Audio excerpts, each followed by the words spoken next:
सुनो ताऊ ताऊ, कम से कम जाने से पहले सारी वेजीज फ्राई तो कर दो।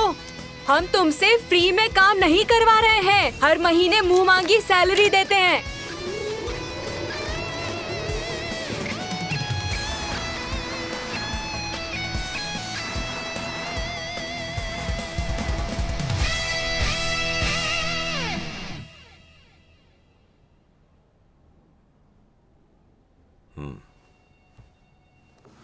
अपनी जुबान बाहर निकालिए।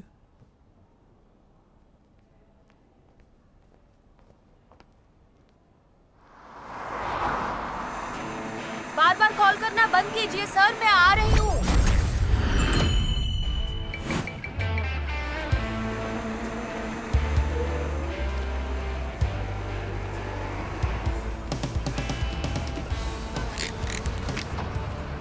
तुम कब सुधरोगी? हर रोज कोशिश करती हूँ ऑफिसर। Good morning. आज कहाँ जाने की जल्दी है तुम्हें? मुझे कुछ पार्सल्स डिलीवरी करने जाना है, इसी चक्कर में सिग्नल तोड़ दिया, सॉरी। तुम्हें चाहे कितनी भी जल्दी क्यों ना हो, समझी? तुम सिग्नल नहीं तोड़ सकती हो। कल मैंने कोई सिग्नल नहीं तोड़ा था, सच में। हाँ मैं आ रही हूँ बाबा, सब्र करो, नीचे खड़ी हूँ। याद रखो, थोड़े से पैसे कमाने के चक्कर में अपनी जिंदगी दांव पर मत लगाओ तुम। आपकी कसम दोबारा ऐसा नहीं करूँगी, सच में। मेरी कसम मत खाओ, अगली बार चालान काट दूंगा मैं। उसकी नौबत नहीं आएगी, आपकी कसम। चलो जाओ। आप बहुत अच्छे हैं ऑफिसर, आपका शुक्रिया। अब मैं चलती हूँ, फिर मिलेंगे ऑफिसर। सिग्नल तोड़ कर मत मिलना बस। हाँ कभी नहीं।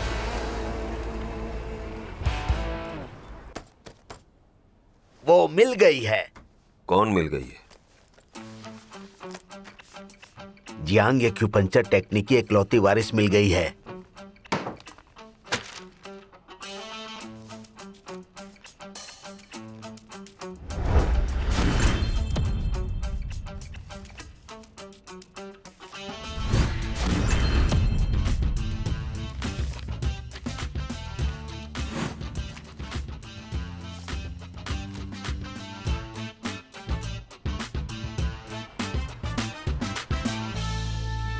हाँ ठीक है, 500 मीटर की दूरी तय करने में 5 मिनट लगेंगे। जैन कैसा है? अच्छा है। वैसे मेरा सूट तो मैं बिल्कुल फिट आया है। सूट के लिए थैंक यू यार। You welcome. मैं सच में बहुत नर्वस हूँ और वक्त पर पहुँच पाऊंगा या नहीं। तुम्हारी मीटिंग का टाइम क्या है? आज 4 बजे DCM हॉस्पिटल में इंटरव्यू है और आधे घंटे पहले अगर नहीं पहुंचा तो मेरी बैंड बजेगी। तो टैक्सी बुक कर लो ना। एक्चुअली चिल, मैं हूं ना। तुम सच में बहुत अच्छे हो दोस्त। तुम्हें इंस्टेंट नूडल्स खिला दूं क्या? नहीं नहीं यार, मैंने खाना ऑर्डर कर दिया है, चलो खाते हैं।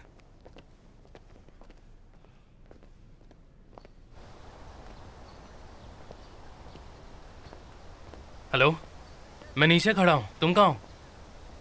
मैं डॉर्मेट्री के गेट पर हूँ। कौन से गेट पर? स्कूल वाले गेट पर। हेलो, तुम्हें मेरी आवाज नहीं आ रही क्या? हाँ hello? Hello, I am sorry, बीच में कॉल आ गया था, उसे उठाया तो तुम्हारा कट गया। मैं डॉर्मेट्री के ठीक सामने खड़ा हूँ, तुम एग्जैक्टली कहाँ पर हो? हाँ तुम वहीं पर खड़े रहो। हाँ हाँ आ रही हूँ, बस 1 मिनट।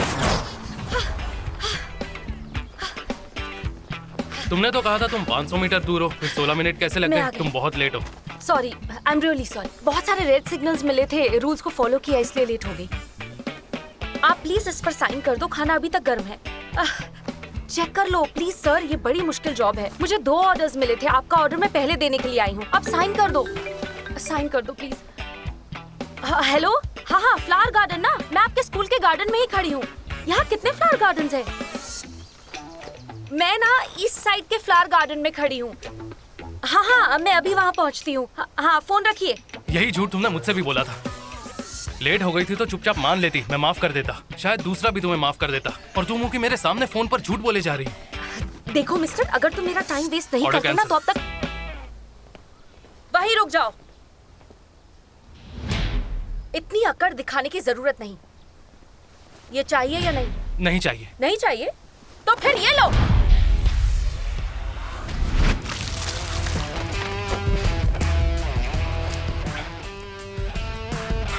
हाँ हाँ हाँ मैं वहीं खड़ी हूँ, आप कहाँ खड़े हैं? हाँ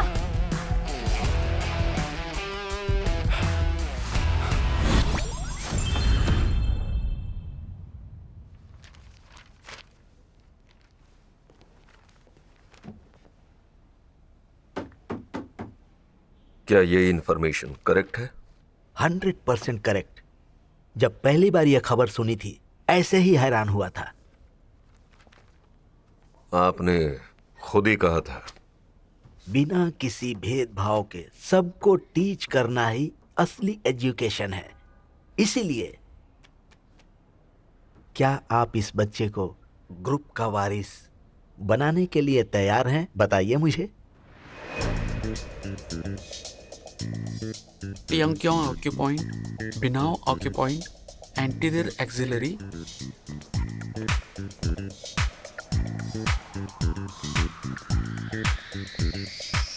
लगता है खाना आ गया।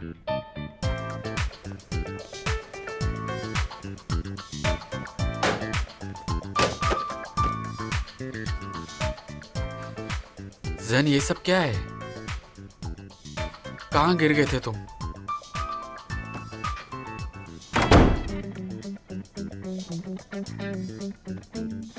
मैं चला जाऊं क्या? लेट हो रहा है। उससे तो मैं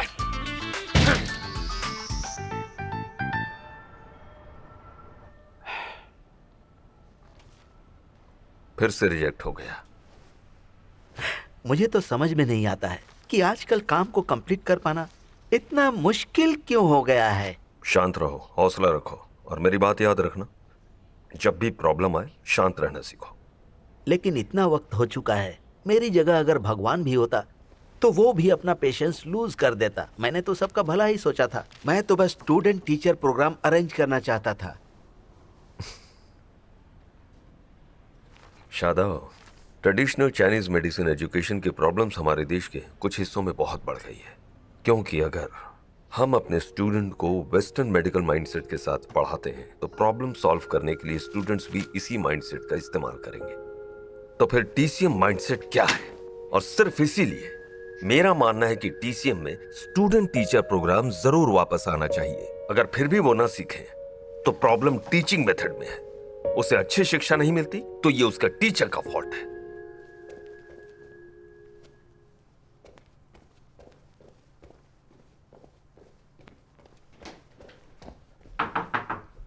आपका ऑर्डर लाई हूं सर। फोन तो उठा लो। दरवाजे पर छोड़ जाऊं?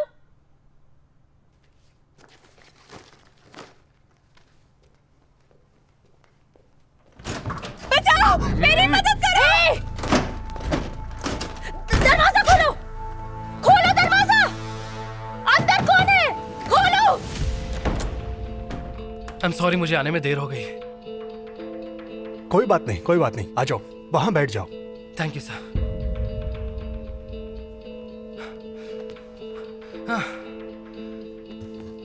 I am so sorry.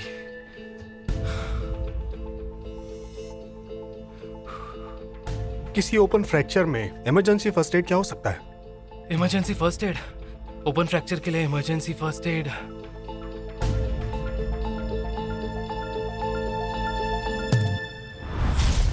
ये चाहिए या नहीं? नहीं चाहिए। तो फिर ये लो। रिलैक्स रिलैक्स, तुम इतने घबरा क्यों रहे हो? इतना डिफिकल्ट सवाल नहीं है। मैं घबरा नहीं रहा सर, बस गुस्से में हूं। I am really sorry sir. आप प्लीज क्वेश्चन रिपीट कर सकते हैं? आई एम सॉरी। किसी ओपन फ्रैक्चर में इमरजेंसी फर्स्ट एड क्या हो सकता है? तुम हमें ओपन फ्रैक्चर की इमरजेंसी ट्रीटमेंट के बारे में बताओ।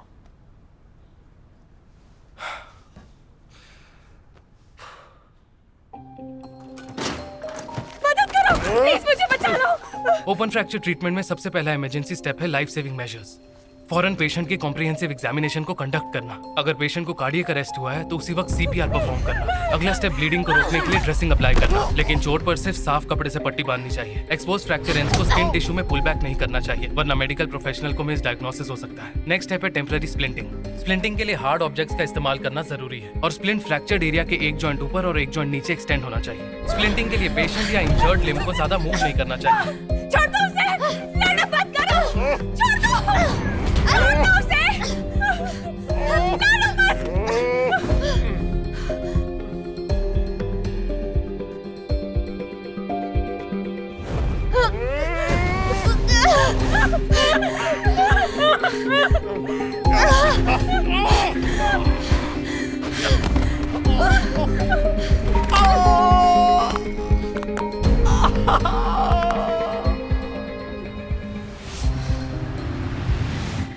का जवाब। Thank you teachers.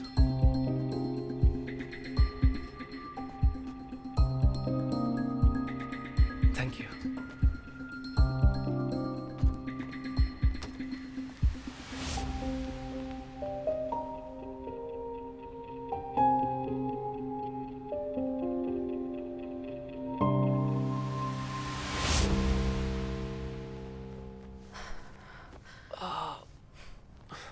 आराम से। Thank you. इसने आप पे हमला क्यों किया?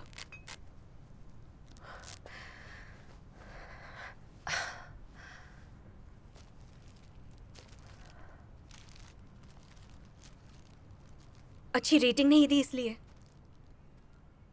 रेटिंग ना देने के लिए ये हाल कर दिया?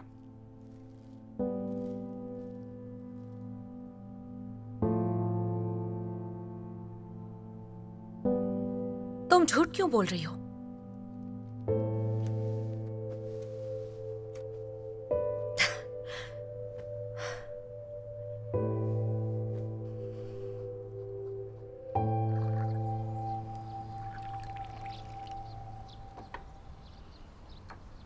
लीजिए।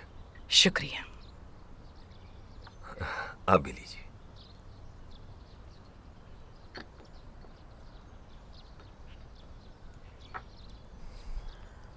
मास्टर, मैडम, मेरे पास एक आइडिया है। मैं दरअसल एक TCM student teacher program organize करना चाहता हूँ। ये टीचर स्टूडेंट प्रोग्राम क्या है? क्या करना चाहते हो? अपने बुजुर्गों के नक्शे कदम पर चलना चाहता हूँ मास्टर। बात करना बहुत आसान है, लेकिन तुम जो कह रहे हो उसे प्रैक्टिस में लेकर आना और ऐसे टीचर्स को ढूंढना कई साल लग जाएंगे। तुमने तो कई डॉक्टर्स की तलाश की जो तुम्हारे जैसे हों, लेकिन अब ये सब क्या है? किसी मेडिकल स्टूडेंट को सिलेक्ट करोगे? और वैसे भी ये सब स्कूल के उसूलों के खिलाफ है। ऐसा मत करो। Please madam, ministry of health care के 52nd डिग्री में साफ साफ लिखा है कि अगर कोई स्टूडेंट TCM सीखना चाहता है और उसने हाई स्कूल डिप्लोमा भी किया है तो वो मेडिकल प्रैक्टिस क्वालिफिकेशन के लिए एलिजिबल है। 3 साल मास्टर के साथ अप्रेंटिस करके मेडिकल लाइसेंसिंग एग्जामिनेशन पास कर सकता है। असल में सच ये है मैडम कि TCM की थियरी हार्मनी और असिस्टेंस है, रेजिस्टेंस नहीं। आइडिया तो तुम्हारा इंटरेस्टिंग है, मैं इससे सहमत हूँ। एक मिनट, जरा सोचिए और ये बताओ कि लेक्चरिंग से तुम्हारा क्या मतलब है?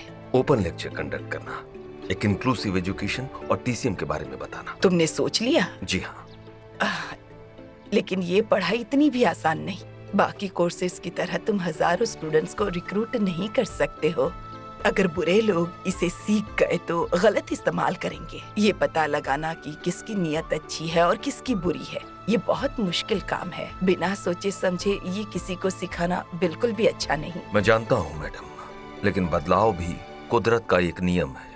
कुदरत भी किसी के साथ भेदभाव नहीं करती। जब तक किसी में ईमानदारी और लगन है वो हमारे इस ज्ञान का पूरा सम्मान करेंगे, और जो कुदरत के नियमों का पालन नहीं करता वो सोने की खदान में बैठकर भी हमेशा कंगाली रहेगा। महान पेंटर मालियांग ने भी तो यही कहा है। देखो, तुम एक यूनिवर्सिटी के प्रेसिडेंट हो। स्कूल को मैनेज करना भले ही बड़ा चुनौती भरा काम है, फिर भी तुम ये रास्ता क्यों चुन रहे हो? अब मैं आपको कैसे समझाऊं? मैंने अपनी आधी जिंदगी टीचिंग में ही बिताई है।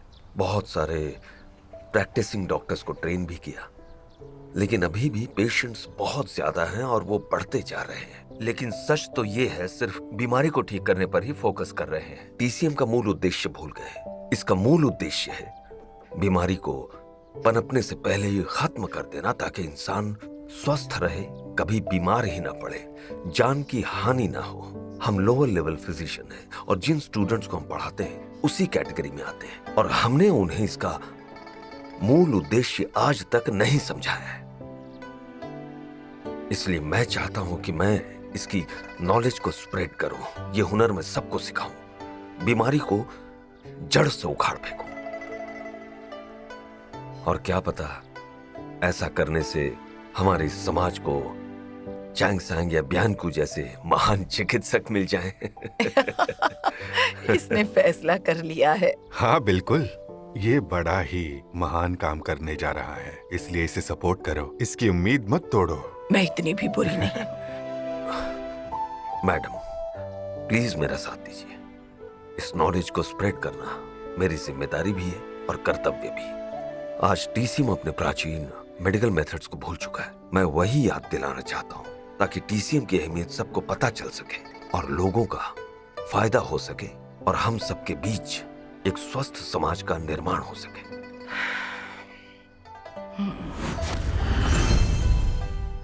इसलिए मैं चाहता हूं कि स्टूडेंट टीचर प्रोग्राम के ट्रेडिशनल मॉडल को एक्सप्लोर करके देखो, इसे आजमा कर देखो। क्या तुम जानती हो कि किसी को मारना कानूनन अपराध है? हाँ, मैं जानती हूँ, लेकिन वो घटिया आदमी दोबारा दिखा तो फिर मारूंगी। ये तुम क्या कह रही हो? उसका हाथ तो तुम पहले ही तोड़ चुकी हो, उसे और भी कई चोटें आई हैं। अगर उसने तुम पर केस कर दिया तो तुम्हें जेल की सजा हो सकती है। इंटेरोगेशन चल रहा है, सीधे बैठो। लेकिन मुझे जेल की सजा क्यों होगी? उस वक्त सिचुएशन ऐसी थी कि मुझे उसका हाथ तोड़ना पड़ा। जब तुमने पुलिस को कॉल कर दिया था तो फिर उनके पहुंचने का इंतजार भी कर सकती थी ना? मैंने इंतजार किया था, लेकिन हालात इतने बिगड़ गए थे कि मुझे ऐसा इंतजार करना था। उस वक्त हम पेट्रोलिंग कर रहे होते तो पहुंच जाते ना। तुम्हारा क्या करूं? ये तुम्हारा रोज का है। इरादा अच्छा होता है लेकिन मुसीबत में पड़ जाती हो। इस बार भी किसी की मदद कर रही थी और देखो तुम्हारे साथ क्या हुआ। गलतियों से सबक क्यों नहीं सीखती?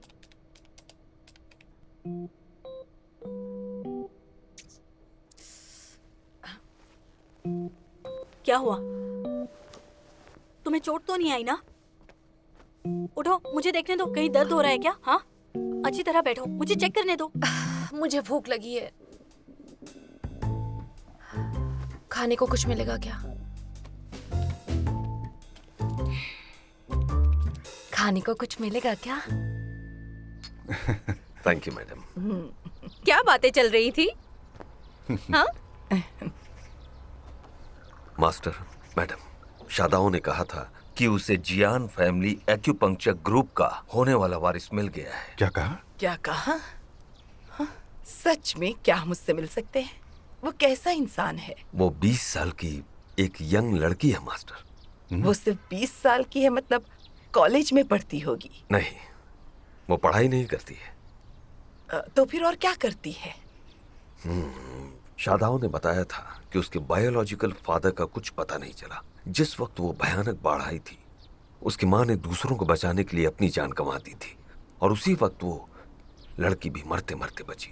जिस वक्त उसे बाहर निकाला गया, उसे रुक रुक कर सांस आ रही थी और उस हादसे के बाद वो लड़की अनाथाश्रम में पलकर बड़ी हुई। जब वो 18 साल की थी, उसने अनाथाश्रम छोड़ दिया। लेकिन क्या हम शादाओं पर भरोसा कर सकते हैं? कहीं वो किसी राह चलते को तुम्हारा स्टूडेंट तो नहीं बनाना चाहता? हाँ, सही कहा। तुम्हें शादाओं की बातों पर भरोसा क्यों नहीं है? वो मैंने उसकी प्रोफाइल पढ़ी है। उसकी माँ और मास्टर के साथ एक तस्वीर भी देखी है और ये तस्वीर बहुत साल पहले ली गई थी। मैंने उसके नैन नक्श से उसे पहचान लिया और मुझे यकीन है कि ये वही लड़की है। तुम सच कह रहे हो? उसकी माँ भी हमारी तरह एक टीसीएम डॉक्टर थी।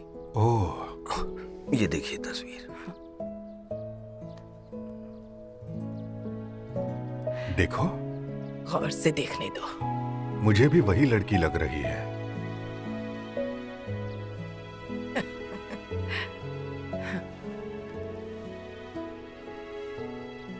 मेरे मास्टर ने मुझे बताया हमारे एक्यूपंक्चर का ज्ञान और जियांग फैमिली की टेक्निक दोनों का सेम ओरिजिन है। स्टूडेंट्स और टीचर्स की तरह कई वारिस इंटरकनेक्टेड हैं। उसने हमारी फैमिली की एक्यूपंक्चर टेक्निक को कई सालों पहले जियांग फैमिली से ही सीखा था। जियांग फैमिली का 10वीं पीढ़ी का वारिस मेडिसिन में बड़ा माहिर था और वो पूरी दुनिया के बारे में सोचता था। एंटी जापानीज वॉर के दौरान उसने जियांग फैमिली की एक्यूपंक्चर टेक्निक के इस्तेमाल से कई मरीजों का इलाज किया था। तुम सब तो जानते हो कि जंग के दौरान मेडिकल रिसोर्सेज की कमी होती है, फिर भी उसने लोगों का इलाज करने में कमी नहीं छोड़ी। एक छोटी सी सिल्वर नीडल के सहारे उसने उस वक्त हर मरीज का इलाज किया था। ज्यादा तो नहीं जानती, लेकिन इसकी तस्वीर देखकर ऐसा लग रहा है ये भले ही ज्यादा पढ़ी लिखी ना हो, लेकिन इसमें कोई खास बात जरूर है। 18 साल की उम्र में ही उसने काम शुरू किया, मतलब हाई स्कूल तक पढ़ी है।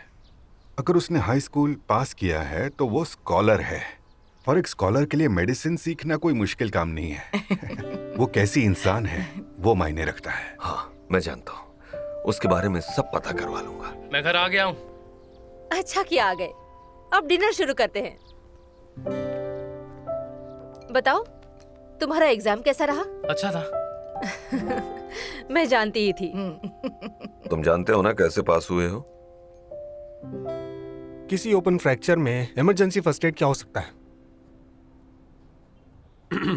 तुम हमें ओपन फ्रैक्चर की इमरजेंसी ट्रीटमेंट के बारे में बताओ। जब काम करना शुरू करोगे, फैमिली कनेक्शंस काम नहीं आएंगे, खुद की काबिलियत काम आएगी। देखिए, मैंने आपसे कोई मदद नहीं मांगी है। लेकिन मैंने तो की है। उस हॉल में सबने देखा था कि तुम 30 सेकंड के लिए चुप हो गए थे। अगर मैं मदद ना करता तो पास नहीं हो पाते।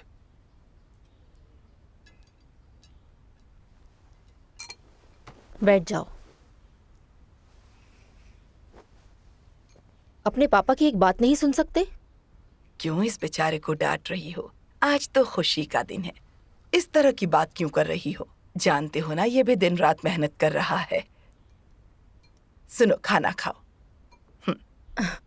खाओ खाओ, ये लो, चुप मत बैठो। डिनर करना शुरू करो, तुम्हारे लिए चिकन विंग बनाया है। रुको, ये क्या है? कब से पूछना चाह रही थी। ये क्या हुलिया बनाकर घर आए हो, बोलो। हाँ, एग्जाम के लिए तो तुम फॉर्मल पहन के जाने वाले थे ना? तुम्हारा सूट कहाँ है? कितना अजीब कॉम्बिनेशन है। ये सीरियसली किसी बात को लेता ही कहाँ है?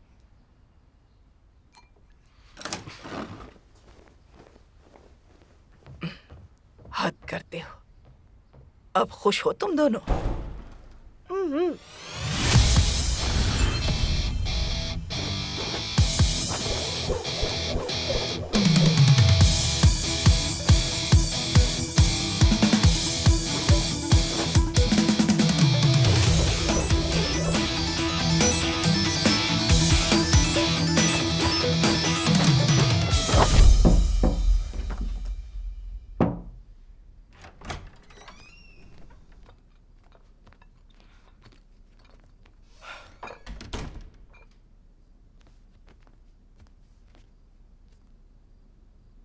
नानू, आप ये सब क्या लेकर आए हैं?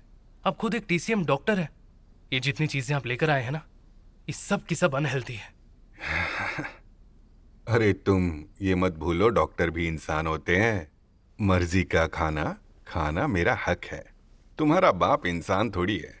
नानू, डैड की इंसल्ट मत कीजिए, जाकर बता दूंगा उन्हें। मैं तो ये कह रहा था कि तुम्हारा बाप इंसान नहीं, आसमान से उतरा हुआ फरिश्ता है, फरिश्ता। मैं सच कह रहा हूं, वो एक महान आदमी है।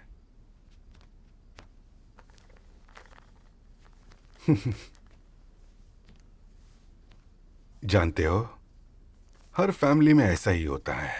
तुम अपने पापा जैसे मत बनो, जैसे हो वैसे ही रहो, क्योंकि तुम्हारे पापा जैसा कोई नहीं बन सकता।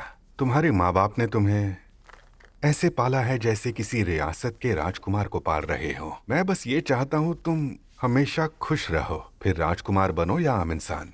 कई सालों पहले मैंने अपना हुनर तुम्हारे बाप के हवाले कर दिया था। मैं अपनी ख्वाहिशों को मारकर ऐसी जिंदगी नहीं जीना चाहता था जहां आइसक्रीम खाने की भी इजाजत ना हो।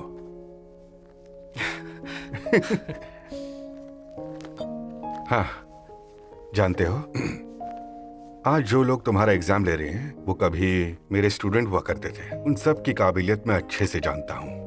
उनमें से कोई भी तुम्हारे जितना अच्छा नहीं था। उस वक्त मैंने उनकी मदद की थी और अब वो तुम्हें सिखा रहे हैं। इसे ही कहते हैं एहसान का कर्ज अदा करना। हाँ। मेरा नाती इतना इंटेलिजेंट है, बहुत समझदार है, गहराई से हर बात को सोचता है। आज्ञाकारी और होनहार है, सीखने का इच्छुक है। ये एग्जाम वो अच्छे नंबरों से पास करेगा, वो भी सिर्फ अपनी काबिलियत के दम पर।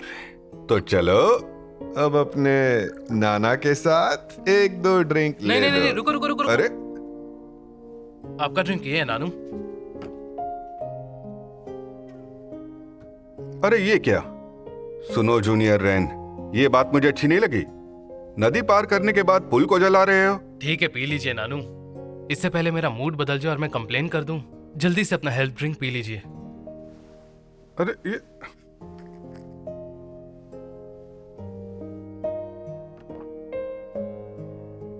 ये शाओजिंग के डोंगपू टाउन की वाइन है ना, 18 years old।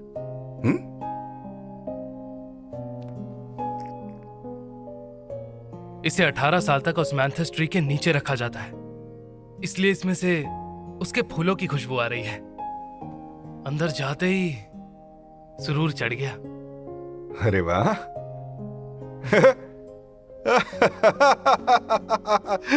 मुझे चढ़ गई है ना। तुम सचमुच मेरे ही नाती हो। टेस्ट और स्मेल करने का टैलेंट बिल्कुल मेरे जैसा है। हाँ, ओए ओए, मेरे साथ बस चीटिंग मत एक कीजिए नानू। घूंट पीने प्लीज दो। नहीं नहीं नहीं नानू प्लीज। अरे ये ग्लास मुझे दे दीजिए, पूरा ग्लास खाली कर दिया। माँ और नानी को पता चला तो मुझे मारेंगी। वाइन बहुत अच्छी थी, मैं रोक नहीं पाया।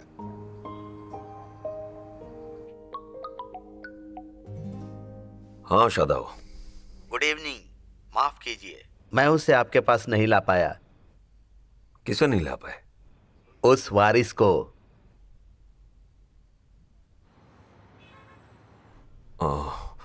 उसने जो भी किया है किसी की मदद करने के लिए किया है। जी, वो लड़की दरअसल दिल की बहुत अच्छी है। उस आदमी ने पहले भी अपनी बहन पर हाथ उठाया है। पिछली बार उसने अपनी बहन का पैर तोड़ दिया था। वो ऐसा क्यों करता है? बुरी संगत का असर है, नशे में रहता है। वो अपनी बहन से पैसे मांगता रहता है, इसी वजह से बहन का डिवोर्स हो गया। ये बताइए कि उस आदमी को कॉम्पनसेशन में कितना चाहिए? कुछ कह नहीं सकते। मुझे नहीं लगता कि वो कम में मानने वाला है। उसके लिए ये कमाई का मौका है। ठीक है, मैं समझ गया। मैं उससे बात कर सकता हूँ? ये लड़की आपकी क्या लगती है, मैं जानना चाहती हूँ। वो मेरी रिश्तेदार है। 1 लाख युआन? क्या इतने पैसे तुम कभी इस घर में लेकर भी आए हो? बताओ भला, जो किसी अजनबी के लिए मुझसे मांग रहे हो। वो कोई अजनबी नहीं है, वो तुम्हारी रिश्तेदार है। हर बार मुझे रिश्तेदारी का वास्ता देकर आप मुझसे अपनी बात मनवा ही लेते हैं। आज बता ही दो, ऐसे और कितने रिश्तेदार हैं जिन्हें मैं नहीं जानती। तुम जरा सोच समझ कर बोलो। अपने कहे हर लफ्ज की तुम्हें कीमत चुकानी होगी। मैंने सच ही तो कहा है, इसमें गलत क्या है? क्या बोलना है? माना वो हमारी रिश्तेदार है, लेकिन आप उन्हें ऐसे ही टीसीएम डॉक्टर बना देंगे? इतने साल इतनी लगन से काम करने के बाद आप और दादाजी इस पोजीशन पर पहुंचे हैं और आप ऐसे ही किसी को डॉक्टर बना देना चाहते हैं? आप जानते हैं इस वक्त हमारी इंडस्ट्री बड़े नाजुक दौर से गुजर रही है। ऐसे में जेल से उठाकर किसी को डॉक्टर बनाना। बात तो सही है।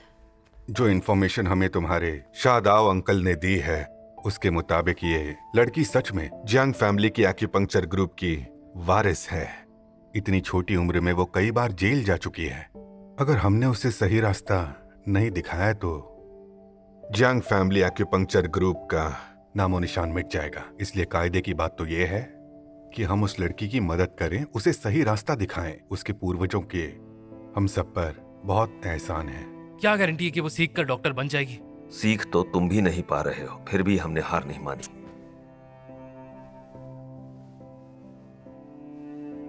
उसके बेल के पैसे मैं दूंगा और तुम उसे जेल से छुड़ा लाओ। ठीक है। माँ, पापा का सीक्रेट खजाना है। ऐसा ही समझ लो।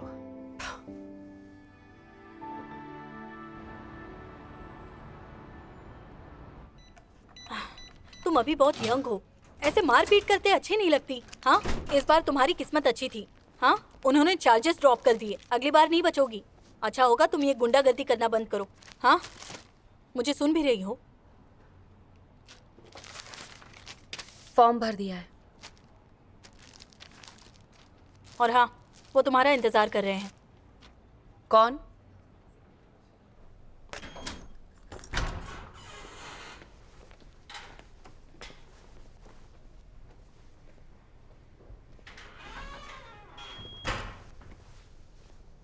आप?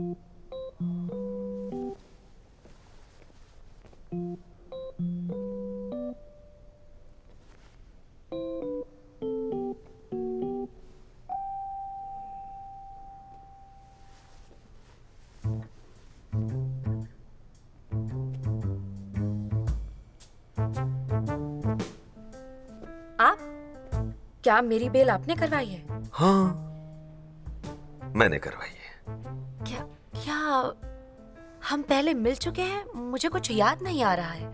नहीं मिले, तो फिर मेरी बेल क्यों करवाई? बस ऐसे ही। मैं तुमसे कुछ पूछना चाहता हूँ कि तुम्हारे फ्यूचर प्लान्स क्या है?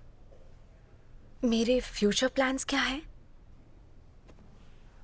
अभी तक इस बारे में सोचा नहीं है। मैं तुम्हें एक सलाह दूं, मेडिसिन सीख लो। टीसीएम सीखोगी? मैंने अभी प्राइमरी स्कूल भी फिनिश नहीं किया है झूठ मत सर। बोलो, तुमने हाई स्कूल पास किया है। प्लीज जरा अपना इंट्रोडक्शन देंगे। आप किस ऑर्गेनाइजेशन से आए हैं? भूल गए? हम पुलिस स्टेशन में खड़े हैं। बहुत अच्छे आदमी हैं, आपसे मिलकर खुशी हुई। मेरी मदद करने के लिए शुक्रिया। अब आप अपने रास्ते, मैं अपने रास्ते।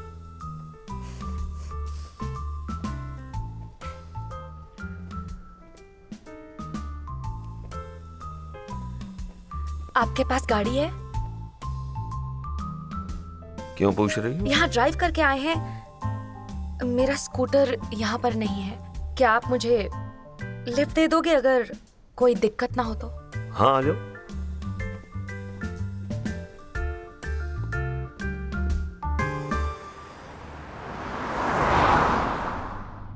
तुम्हें कहाँ जाना है? College town. वहां क्यों जा रही हो?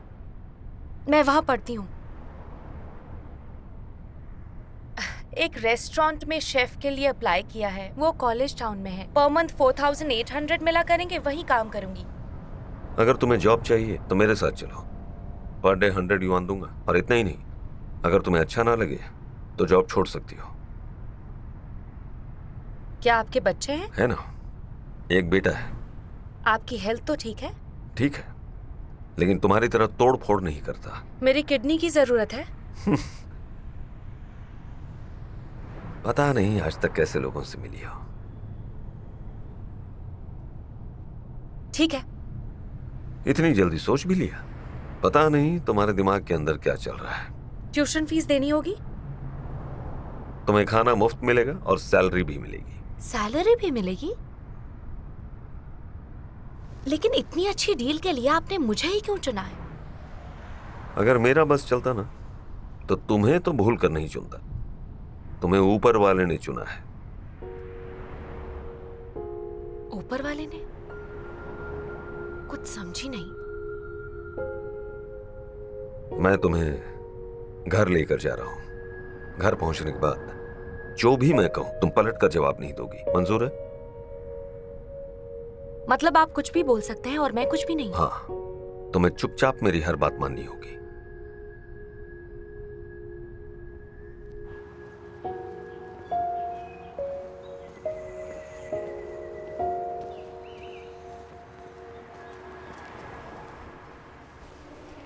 वाह!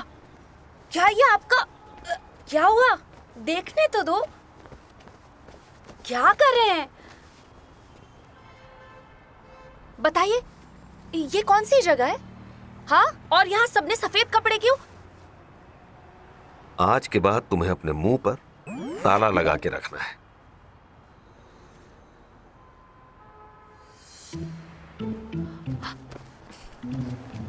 वहां इतने सारे कैमरास क्यों हैं? मेरी बात सुन लो, मैं कुछ उल्टा सीधा नहीं करूंगी।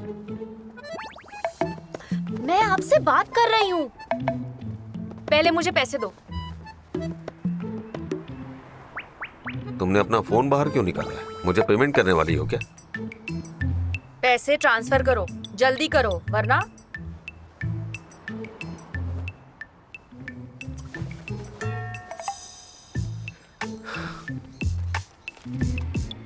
कैश दे रहे हैं? अच्छा, नहीं चाहिए? पैसे किसे नहीं चाहिए, लेकिन आजकल ऐसे कैश लेकर कौन घूमता है?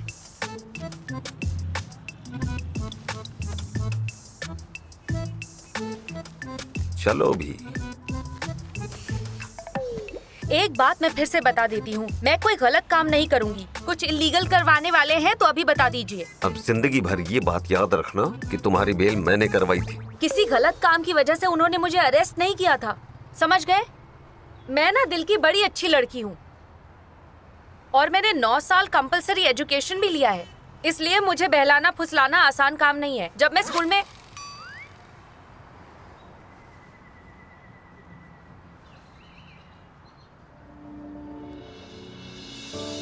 交付彼此的热爱，穿越生命的徘徊，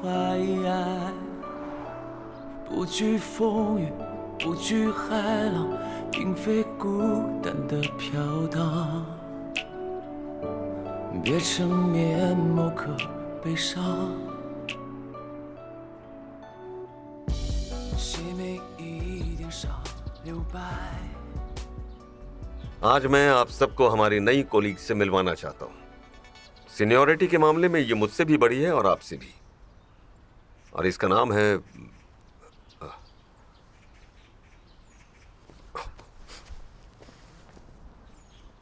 जल्दी से नाम बताओ। नाम क्या है?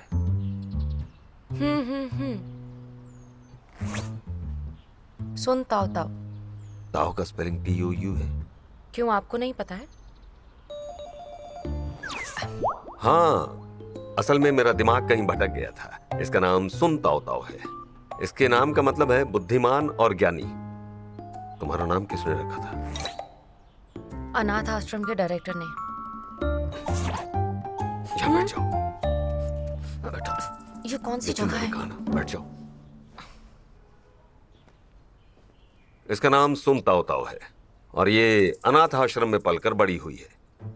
इतने साल वहां रहने के बाद भी ये बड़ी संस्कारी है और समझदार लड़की है। पिछले कई सालों से मेरे मास्टर इस लड़की को हर जगह ढूंढ रहे थे।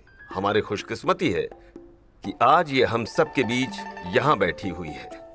आप सबकी मौजूदगी में ये घोषित करता हूं कि सुन ताओ ताओ सुरक्षित जगह पहुंच चुकी है।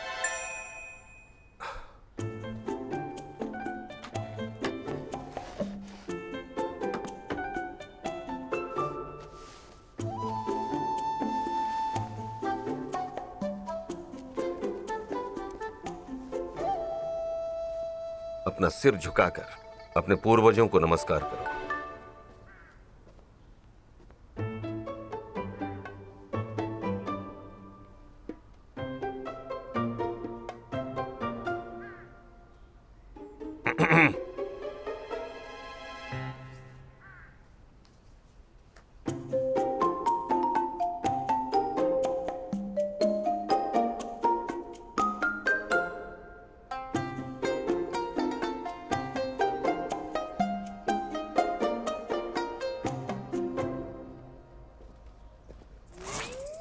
और कितना नमस्कार करूं?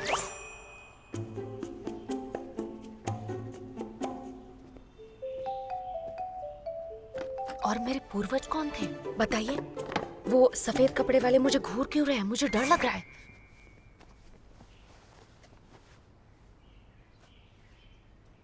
सुन ताओ ताओ जियांग फैमिली एक्यूपंक्चर ग्रुप की वारिस है, जो TCM एक्यूपंक्चर ग्रुप्स में से एक है। इसकी माँ किसी की जान बचाने के लिए अपनी जान पर खेल गई थी। वो बहुत ही बहादुर औरत थी। इसकी फैमिली को इंसाफ पसंद होने की वजह से हर कोई जानता है। भले ही सुन ताओ ताओ ने अभी तक TCM की प्रोफेशनल ट्रेनिंग नहीं ली है, लेकिन इसका फैमिली बैकग्राउंड महान है। इस पर ऊपर वाले का हाथ है।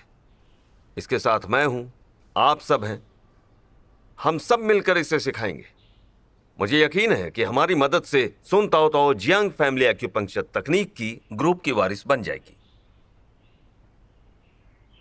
सुन ताओ ताओ और मेरे मास्टर सुंग ये रेन दोनों एक समान हैं, इसलिए मैं इसे सीनियर आंट कहा करूंगा। और इस हिसाब से ये आप लोगों की सीनियर मास्टर होगी। इसलिए अब आप सब इनके सामने अपना सिर झुकाइए। सुनता था वैसे ओहदे में तुम मुझसे बड़ी हो, लेकिन मुझे टीसीएम एक्यूपंक्चर विरासत में मिला है, इसलिए तुम और मैं दोनों एक समान हैं। आज और इसी वक्त से तुम मुझसे टीसीएम सीखने वाली हो, इसलिए तुम्हें मुझे मास्टर बुलाना होगा। यही वजह है कि इनकी तरह मैं सिर नहीं झुका रहा। यह औरत मेरी बीवी है और इसका नाम है सॉन्ग लिंगलैंड। ये भी एक बेहतरीन टीसीएम प्रैक्टिशनर। सबसे पहले ये अपना सिर झुकाएगी, बाकी सब बाद में। हम तुम्हारे पूर्वजों का तहे दिल से शुक्रिया अदा करते हैं। उन्होंने समाज के लिए बड़े महान काम किए हैं और तुम उन्हीं का अंश हो।